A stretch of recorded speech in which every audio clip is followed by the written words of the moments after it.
Magandang umaga sa inyong lahat, mga mag-aaral. Ako nga pala si Ginoong James. Maaari ba kayong imbitahan na magsitayo para sa ating panalangin? Hazel, maaari ba kitang imbitahan para mangunguna sa pagdarasal?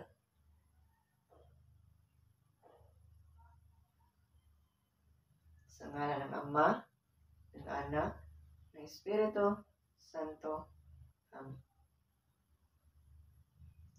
Angel of God, my guardian dear, to whom God's love commits me here, ever this day be at my side, to light and guard, to rule and guide. Amen. Sa ngalan ng Ama, ng Anak, ng Espiritu Santo. Amen. At bago kayo magsiupo, pakipulot muna ng mga basura sa ilalim ng inyong mga upuan. At pagkatapos niyan, ilagay ninyo sa basurahan. At pakiayos na rin ng inyong mga upuan. Kuha ba mga bata? Okay, magaling. Magandang umaga muli sa inyo, mga bata. Ako nga pala si Ginoong James. Pwede niyo akong tawaging Teacher James. Sinong lumiban ngayon? Wala. Magaling. At dahil walang lumiban sa ating aktibidad ngayon, palakpakan ninyo ang inyong mga sarili.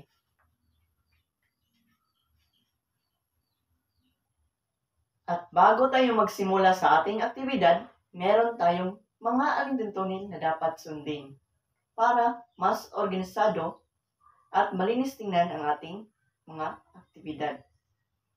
Una, respeto sa kapwa. Dapat tayong marunong magrespeto sa ating kapwa, tulad ng ating guro, tulad ng ating kapwa mag-aaral, dapat respeto tayo.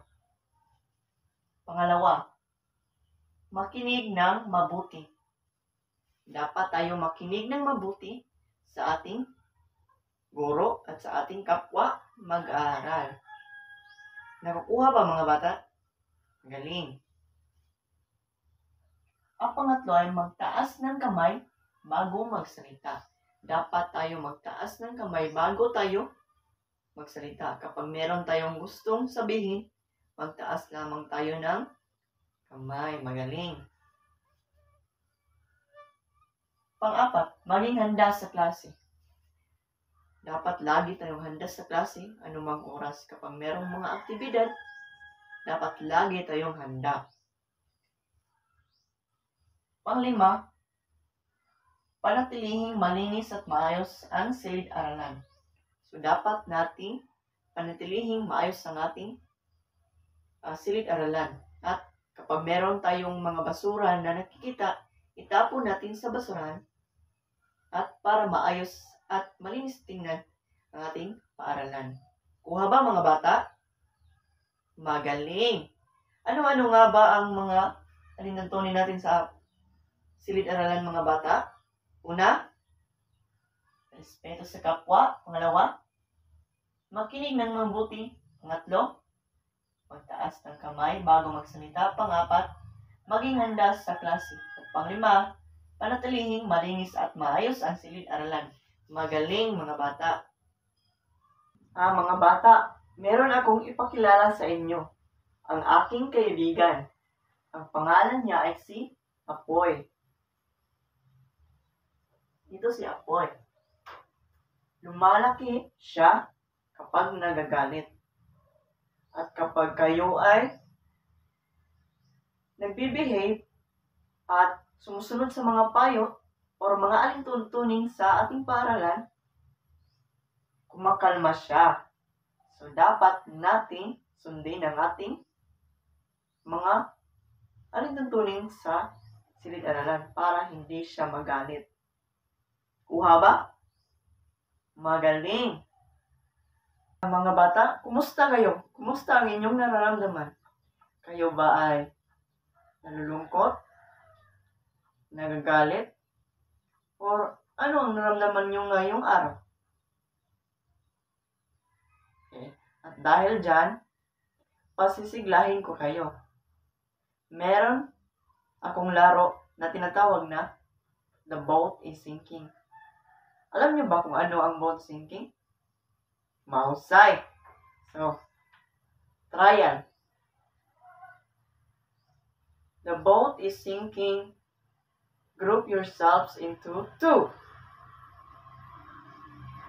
Kaya dahil magaling na kayo, magsisimula na tayo. The boat is sinking. Group yourselves into 3. Okay, ating bibilangin kung 3 nga ba? 1, 2, 3. Tama. 1, 2, 3. Tama. 3. O kayo, hindi kayo 3. Dito kayo sa harapan. So, manatiling maglaro ang nanalo. Group yourselves into 6. Okay. Ating bibilangin kung 6 nga ba. 6. Tama. 6. Tama. 5 lang. Dito kayo sa harap. So, dito ka. Ikaw. Dito. Ikaw. Dito ka. So, ito ang unang pangkat, pangalawang pangkat, pangatlong pangkat, at pang-apat na pangkat. So, bago ko sabihin sa inyo kung saan kayo uupo, makinig muna kayo sa aking utos. Pag sinabi kong isa, punta kayo kung saan kayo nabibilang. Pag sinabi kong 2, gawa kayo ng bilog. At pag sinabi kong 3, magsiupo. Kuha ba? Okay. 1, 2, 3. Okay, mahusay mga bata. Ang mga bata, meron akong inihahanda sa inyong mga pangungusap. At pagkatapos, inyo itong babasahin. Mga bata, anong napapansin nyo sa mga pangungusap? Magkakaiba ang dulo? Okay, ating tingnan. Ngayon, ating babasahin. Una, si Juan ay isang mag-aaral. Pangalawa, saan ka nakatira? Pangatlo, pumunta ka sa tindahan. At pang-apat, napakaganda ng bulaklak. Class, ngayon, meron ba kayong idea kung ano ang ating paksa sa araw na ito? Well, ating tingnan mamaya. Ang paksa natin ngayon, class, ay tungkol sa mga uri ng pangungusap ayon sa gamit. Class, merong 4 na halimbawa sa mga uri ng pangungusap ayon sa gamit. Una ay ang patorol o ang kasalaysay. Pangalawa ay ang patanong. Pangatlo, ang pautos. At pang-apat ay ang padamdam. Ano nga ba ang patrol o ang kasalaysay? Ang patrol o ang kasalaysay, class, ating basahin, nagbibigay ng impormasyon o nagsasalaysay tungkol sa isang bagay. Ito ay nagtatapos sa bantas na tuldok. Magaling. So, ang patrol o ang kasalaysay, guys, ito ang uri ng pangungusap na nagsasalaysay lamang at nagtatapos ito sa tuldok. Halimbawa, napakaganda ng kapaligiran. Tama ba ang pangungusap na ginagamit, guys? Tama, dahil ito ay nagsasalaysay lamang at nagtatapos sa tuldok. Magaling. Kung gayon, alam nyo na kung ano ang paturulong kasalaysay. Sinong makabibigay sa akin ng halimbawa ng paturol? Okay, Rachel? Okay. Pumunta kami sa parke tuwing linggo. Okay, tama. Ano pa? Okay, mahusay. So, bigyan natin sila ng 3 palakpak. Dako naman tayo sa pangalawang halimbawa ng uri ng mga pangusap ay sa gamit ay ang patanong. Ano nga ba ang patanong, class? Ang patanong ay nagtatanong tungkol sa isang bagay o impormasyon. Nagtatapos ito sa tandang pananong. Magaling. Halimbawa, ilang taon ka na? Tama ba ang pangungusap na ginagamit, class? Tingnan nyo. Tama, dahil ito ay nagtatanong at gumagamit ito ng tandang pananong. Kung gayon, sino ang makapagbigay sa akin ng halimbawa ng patanong? Okay, Hazel. May pasok pa bukas? Okay, magaling. Ano pa? Okay, mahusay. Bigyan natin sila ng 3 palakpak. Pangatlo ay ang pautos. Ano nga ba ang pautos, class? Ating basahin. Nagbibigay ng utos o direktiba. Nagtatapos ito sa bantas na tuldok. So, ang pautos, class, ito ay uri ng pangusap na nag-uutos. At katulad ng pasalaysay, ito ay nagtatapos sa tuldok. Halimbawa, pakipulot nga ng basura. Tama ba ang pangusap na ginagamit, class? Tama. Kung gayon, sino ang makapagbibigay sa akin ng halimbawa ng pautos? Okay. Bimar. Pakikuha nga ng bago. Okay, mahusay, Bimar. Ano pa? Okay, Rabi. Okay, napakagaling. Ngayon, alam nyo na kung ano ang pautos. Bigyan natin sila ng 3 palakpak. Pangapat, padamdam. Ano nga ba ang padamdam, class? Ang padamdam ay nagpapahayag ng matinding damdamin o emosyon, gaya ng galit, tuwa, inis, at gigil.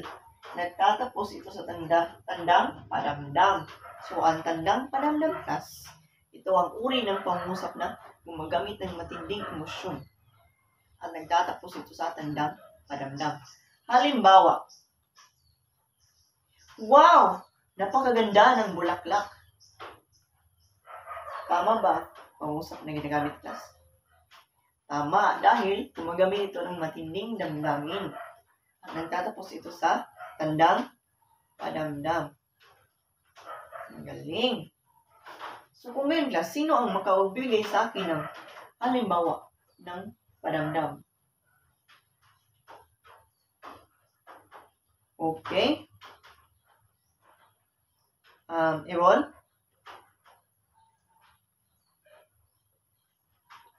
Okay. Naku. May paparating na bagyo. O, tama ba ang pangusap na halimbawa ni Ewan? Mga kaklase? Tama, dahil gumagamit ito ng matinding damdamin. Napakahusay at napakagaling ninyo, class. At ngayon, alam nyo na kung ano ang mga uri ng pangusap ayon sa gamit. Kung ano ang paturol, patanong, pautos, padamdam. Tama ba, mga klase? Tama. At ngayon, bigyan nyo ang inyong mga sarili ng mga palakpak. Dahil, nakikinig kayo ng mabuti at alam nyo na kung ano. So, alam nyo na kung ano ang mga uri ng pangungusap ayon sa gamit, class. Ngayon, meron akong katanungan. Bakit mahalaga ang mga uri ng pangungusap sa araw-araw nating pamumuhay.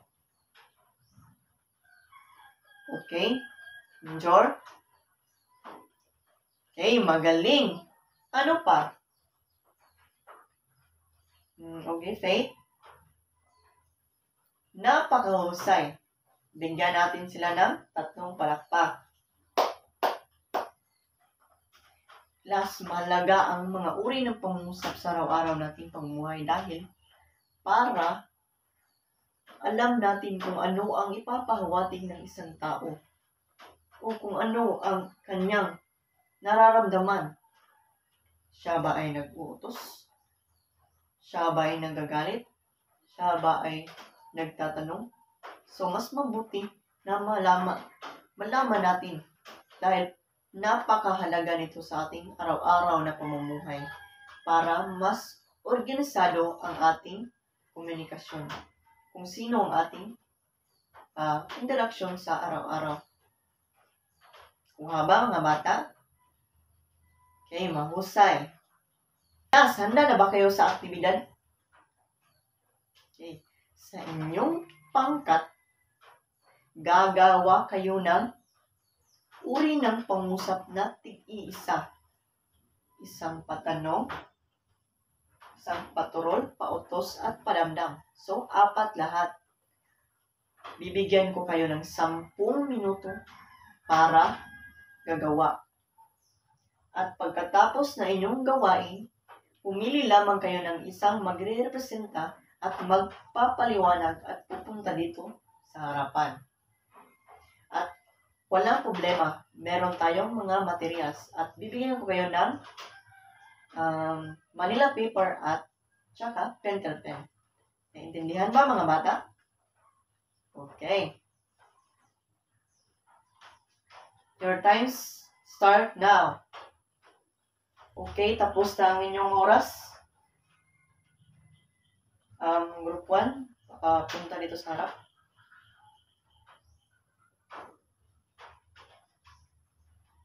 Okay, group 4.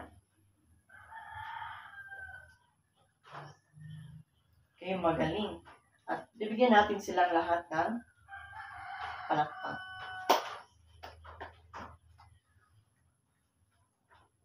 Para malaman kung, alam nyo ba, kung ano ang ating natalakay ngayon. Meron kayong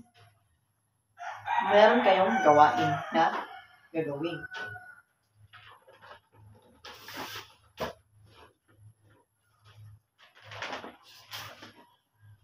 Sa isang buong papel, gumawa kayo ng 4 na pangungusap. Bawat isa ay kumakatawan sa ibang uri ng pangungusap. Pasalaysay, patanong, pautos, padamdam, tig-5 puntos. Pamantayan, 5 puntos. Wasto at malinaw ang pangungusap. May wastong istruktura at pagkakasunod-sunod. 4 na puntos. Wasto ang pangungusap pero may maliit na pagkakamali sa struktura o pagkasunod-sunod. 3 puntos. May pagkakamali sa pangungusap pero naiintindihan pa rin ang minsan. Kuha ba mga bata? Okay. Bibigyan ko naman po kayo ng 10 minuto para gagawa. Naiintindihan ba? Okay. Nagsisimula na ang inyong oras. Okay. Tapos na ba kayong lahat sa gawain nyo, mga bata? Okay. At dahil tapos na kayo, makipasa ng inyong mga papel dito sa harapan.